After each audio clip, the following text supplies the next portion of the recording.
Hello YouTube, this is HiBoMan here, back with the second part of my Gokai reviews, here with, as you can see, the Gokai Saber. I'm just going to show off the box briefly because I like Japanese packaging. It's colorful, has interesting pictures on it, but there's not really that much to talk about. Apart from that, here's everything you can do, blah blah blah blah blah. What I want to focus on real quick before we get started with the interesting stuff are these cross cells down here. We've got the Mobiritz right here, we've got the Gokai gun right here, and we have the Gokai buckle.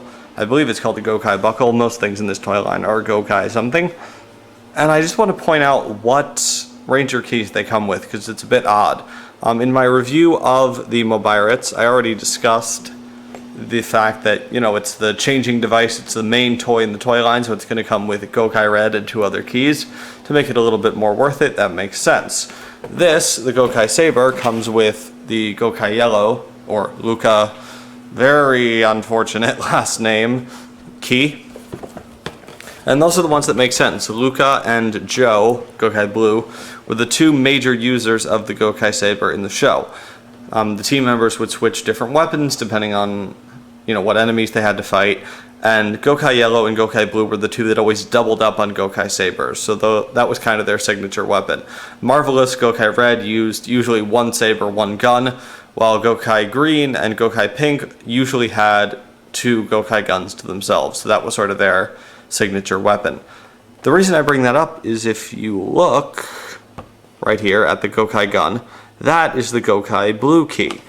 This is not at all his signature weapon. He used it, obviously, all the team members used both weapons, but he was really the swordsman of the group. That was his whole fighting style was swords. You know, there was a whole episode where he learned to, or he was practicing, I should say, with his 2-sword style, because that's how he learned, that's how he operates. The thing that's weird is that Gokai Pink and Gokai Green, who are the ones who actually used the gun most of the time, are the ones who show up with the buckle. Now, I can see why they did this. It's not totally nonsensical. Gokai Red, he's the leader of the group. He comes with the main toy. The Mobiritz makes sense. The other 2 weapon toys come with the next 2 highest ranking members, which would be Gokai Blue and Gokai Yellow for the gun and saber, respectively. That makes sense in terms of, you know, team rankings and I guess popularity of characters, blah, blah, blah.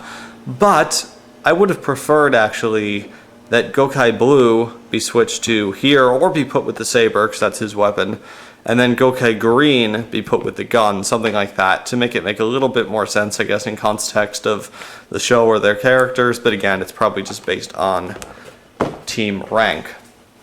With that said, let's just go through a quick little roundup of what's in the box before we get started with the main meat of this video. We have here an instruction sheet showing you what you get in the box, how to put the batteries in, how to use it, blah blah blah blah. But the only reason I'm really showing this off is to show you my absolute favorite part of any Japanese instruction sheet, the warning/safety sheet. How not to pinch your fingers, how to successfully wave the toy around, and this kid, the I hit myself in the face with something and it is hilarious kid. I know, with his eyebrows and everything, he's supposed to be screaming in pain because he just gave himself a black eye with a Gokai cylinder. There's an X to say don't do this, but I just can't get over the fact that he looks enough like he's smiling, especially with the sort of X-style eyes that a lot of animated characters get when they're just sort of expressing any kind of emotion, be it laughter or whatever. It really does look to me like he's laughing. He's like, oh, ha ha ha ha. This is fun, I guess. I know Sad Pac-Man has sort of been the popular character to come off of these safety sheets, and I really want to make Kid Who Hit Himself in the Face and Thinks It's Hilarious a thing alongside Sad Pac-Man. So that's my stupid rant. Now that that's over, we can discuss the meat and potatoes of this. This is the Deluxe Gokai Saber in all its beautiful red, black, silver, and a little bit of gold glory. So you can see here, I'll just start at the handle and work my way up. It's cast in the black plastic, so red paint all up and down here in stripes. There's a nice sort of rough diamond pattern on the handle here. The grip is very nice with a hand guard in there. You know, it fits my hand, which my hands aren't terribly beefy or anything, but you know, I have long fingers and this thing grips nicely in my hand.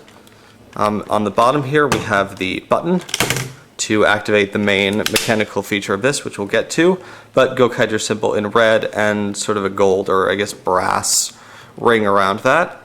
Nice silver detailing in here for the button's mechanism once you push it. Clear plastic here for another Gokaiger symbol. This is where the light is. On the other side, same detailing but an on switch. And you can see here clear plastic again, but this is the speaker. We come here, the Gokai cylinder. It's in gray plastic with a little bit of black plastic on the inside, which I get. It would have been nice if it was silver like the rest of it, but considering this is the part that moves around that you're touching with your hands and plugging keys into, I'm okay with no paint to scrape off. Red stripes and gold stripes outlining the rest of it up to the blade, and a very nice silver rubber making up the blade here. It's flexible here where there's no blades or rest of the sword backing up the blade, but here where it's directly attached, it's a little bit bendy, but not to the point where it's this malleable, which is nice. It's a nice design feature that they kept the whole thing from being too flexy. So like I said, this button here is the main mechanical feature. It pops up the Gokai Saber, the Gokai cylinder, excuse me, which locks in on this little clear plastic nub right here. Nice and sturdy until you push the button and it swings up on a spring hinge. What's interesting, this doesn't actually fold up vertically here. It's designed so that when you're holding this in front of you, like so, let me orient here, and you push the button, it's pointing straight towards you, which is nice. It's pointing right up to your face, easy to stick a key in, and you can see the other main detail here is this red arrow, just like on the Mobirate, showing you which way to twist the key once it's in there. The only other thing really to mention here before we get to electronics is this cavity here. It's quite a big chunk. It makes the rest of this very bulky. And the reason for it is that's where the top half of the Ranger key is going to go when we insert it. I'll get to that when I talk about the Ranger key, but needless to say, it is very, very well sized for that. So the Gokai cylinder fits in and the key will fit in. So before we get to electronics, let's get to Gokai Yellow herself. This is the Gokai Yellow Ranger key. Sculpted, again, like the rest of the Gokaigers with the jacket design undersuit. She does have the, I guess the female Ranger thing of she doesn't have sculpted pants as much as she has this, what's supposed to be a skirt design, and then I guess the undersuit showing through again is sort of leggings, knee pads. Her gloves are not supposed to be black. If you look on the box picture, which I showed off before, she has white gloves. The reason for this is actually a reason I got a discount on a lot of this Gokaiger stuff that I bought. Is the same thing that happened on her back here. This is a green backplate. The person who I bought this from, my guess is that this stuff was originally for their child, who decided it would be fun to take these things apart, the different Ranger keys, and mash them all together. So to get started with her, let's do a little bit of Ranger key repair. Luckily, all the pieces I need have shown up in other Ranger keys. So here are the other two. I will be getting to reviewing these in other videos that I do, so I'm not going to talk about them specifically here, other than to try to successfully show off the repair on camera. So we pop out these two screws, make sure we don't lose them, and now we can disassemble. Pop the back off, the arms fall out. And you can see this is how a Ranger key works inside.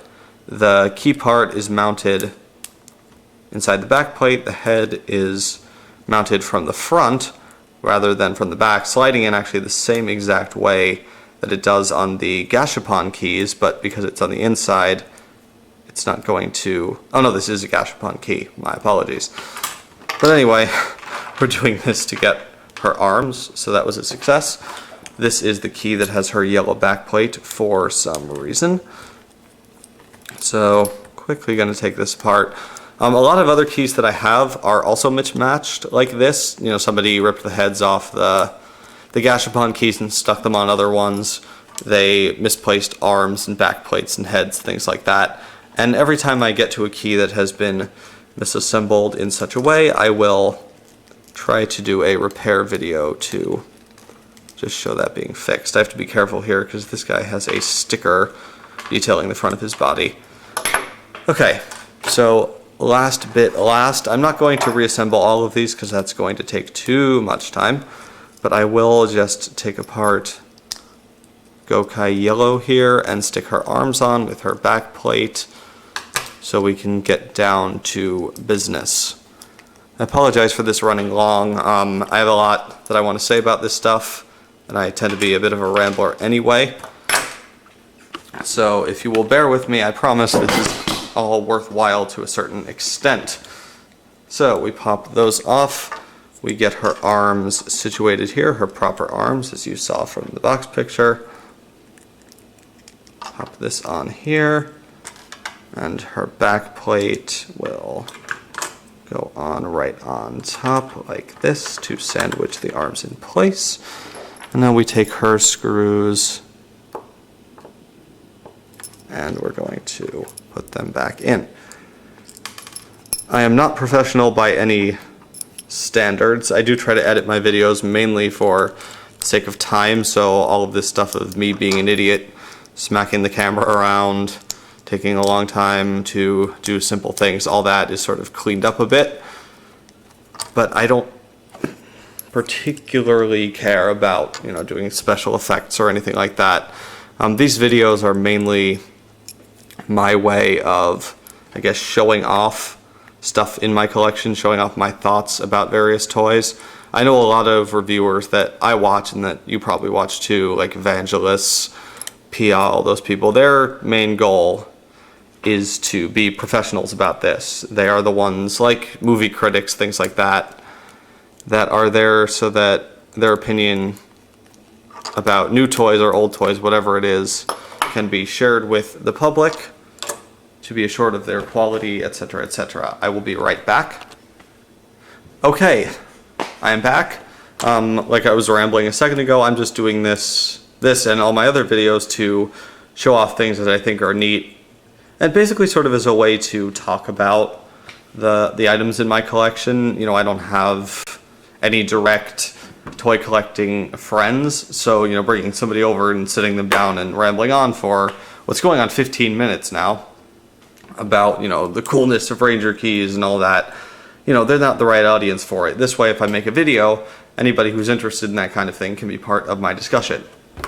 But we have successfully fixed up Gokai Yellow. She is all yellow, wearing the correct gloves as was shown on the box picture, and we'll get down to the main detail of her. Like I said, she's a girl, so she has a skirt, but the main piece to focus on here is the head. All Ranger keys, as I've said before, have the same basic body design with different paint, but their heads are all uniquely molded. So she has the Gokaiger pirate hat helmet. She has a silver, or is that a white? I can't entirely tell because the paint's chipping a bit. Gokaiger symbol on her forehead, and she has the Gokaiger visor, which has the normal slash marks here, but it's more rounded, I guess, to make her more friendly because she's a girl. Mainly it's to distinguish her helmet. All the Gokaigers have a different cut design to their helmets to make them a little bit more unique than just it's the same figure in a different color. If we transform her into key mode, flip up the arms, flip up the legs, yellow key, yellow sticker, all that good stuff. This is the DX key since it comes with the Gokai Saber, so all the stickers and things were pre-applied, and this black part is paint, not a sticker. Actually, I just noticed this. If you can see, the lighting's kind of bad, but if you look right up here between her legs, there is a little bit of yellow, and that is not shoddy paint application. This happens on actually every figure with a skirt. It makes a straight line across here to try to get across that her skirt ends here, and this is where her leggings are sticking out underneath. But that's it for the Ranger key. Before we turn on the Saber and get through the electronics, I just want to show you what I was talking about with that little divot cut out for the Ranger key. So we insert, clicks into place, twists according to that red arrow. We lock it in place, and you can see it fills out that chasm nicely. What's also nice is that because it's locked in the cylinder and the cylinder is locked down, shaking this around won't do anything to the Ranger key. It's nice and flush with the rest of the weapon. It's nice and filling out that cavity. So that's a thoughtful bit of design, although, like I said before, it looks kind of weird without a key in there. But enough stalling and enough rambling. We are here to see the lights and sounds. So, on switch on this side, I will turn this on so you can see the lights. There's the Gokai ringtone along with a white light. So to get things started, you push the button in here to get the slash effect, and it rotates through the 7 lights that this weapon has. White, red, blue, yellow, purple, although that was kind of hard to see, green, pink, and back to white. So I'm going to go turn off the lights real quick and I'll be right back. Okay, and with the lights off, I'm going to rotate through these again.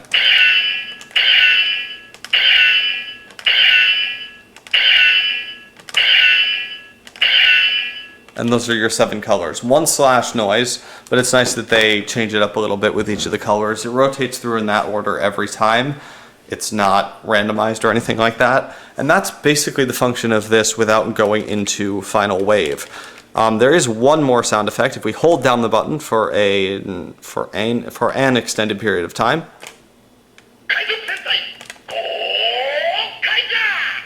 we get a little team call out by the voice of all of these gadgets. And what's interesting about it is that it's always in the white light. Even if I end off like on the yellow light here, it always goes back to that, and then goes back to the cycle. So it doesn't forget where you were in the cycle, which is kind of nice. I don't know if you noticed, but this is actually a little bit down-pitched from what the Mobiritz sounds are. I will get to that at the end of this review, but just keep that in mind. The only other thing to mention is that this actually looks really cool in, you can't rapid fire a sword, but if you press the button very quickly, I apologize to my photosensitive epileptic viewers, but it's cool that it has such a responsive button, so you can just, you know, whack away at this. It's a very responsive roleplay toy. So, moving on from those sound effects, we get to the button and the Gokai cylinder, which gets us my favorite sounds of the whole toy. That's not linked to the button. Everything is linked to this swinging around.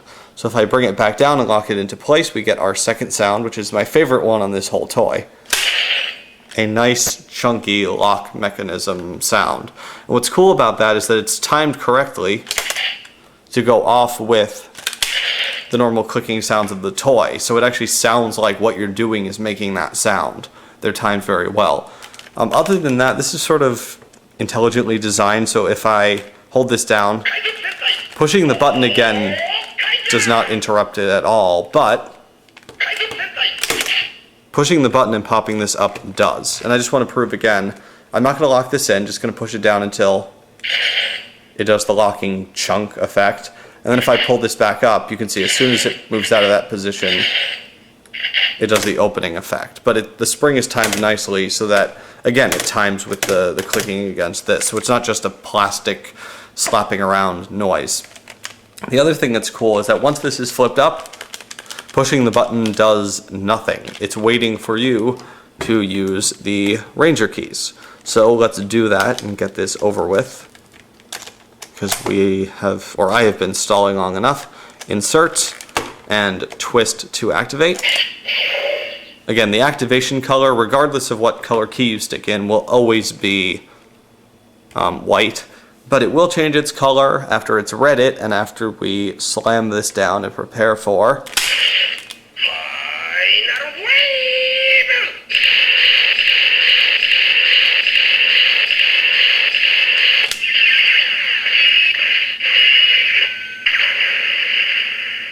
final wave, the final attack of any weapon toy. So what's cool about this is that the color is specific to the key you put in. If I push the trigger again, you'll see it rotate between yellow and white as it does the final attack.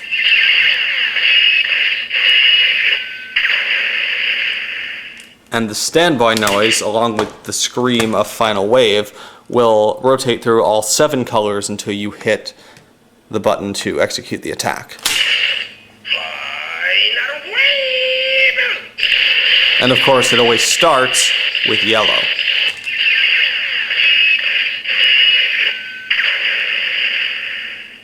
And that is basically it for the basic functions of this toy once you get it out of the box. It has its slashing sound effects, it has final wave, the yellow one because you get a yellow key. It has that hidden extra feature of the Gokai name call. And it has one more noise, the power down noise for the key, when you twist it. Now if you notice, that happens when you twist the key. There's nothing for the locking in and out, but again, things are timed nicely on this. So, it's timed very nicely so you can do that in one fluid motion and everything sounds, it's the sound of what you're doing. It's not just a sound that this is making, which I think is a thoughtful piece of engineering. Final thoughts on this. I really do like this weapon. If you're going to get a basic weapon from this toy line, so there's the final weapon, the Gokai Galleon Buster, but the three main basic weapons for this toy line are the Saber, the Gokai Gun, and the Gokai Spear for Gokai Silver. I'd say this one and the Spear are the two that you need to look at if you're considering getting a weapon toy of any kind, mainly because they're going to be cheaper than the Galleon Buster. The reason why I'd say don't look at the gun is because it has one function, which is final wave, just the noise. It has its gunfire sounds. I don't know if it has the bonus noise in it, but there's no lights on it whatsoever. So it can't tell the difference between the colors of ranger keys you use, which I think really diminishes the function. This is already kind of limited as it is, but at least it has 7 different colors for final wave.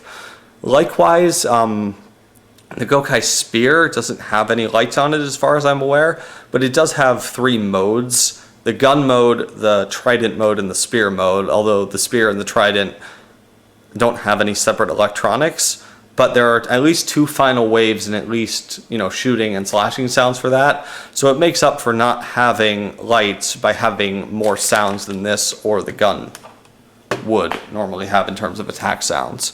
I'm going to cut. We're going to come back to sort of do a final wrap up of all of this in just a sec, and I will see you then. Hi everyone, this is Highbowman here again. I recorded this whole review of the Gokai Saber as one chunk, but I realize now looking at it that it's 30 some odd minutes long, so I'm going to paste this bit of me just talking in at the end of the first part to, sign off and say this is everything about the Saber out of the box. The next half of this review, the other part of the video, is just going to be for the combination stuff, the stuff with the Saber and other ranger keys, and with the Saber and what its ranger key can do with the Mobirates. So I'm going to split that up to not only get my video count up, but also to make them more digestible in like 15, 10 minute whatever chunks, however they turn out. So I'm going to do that, upload them in 2 parts. This is Highbowman signing off, and I will see you in the next part of the review. Bye.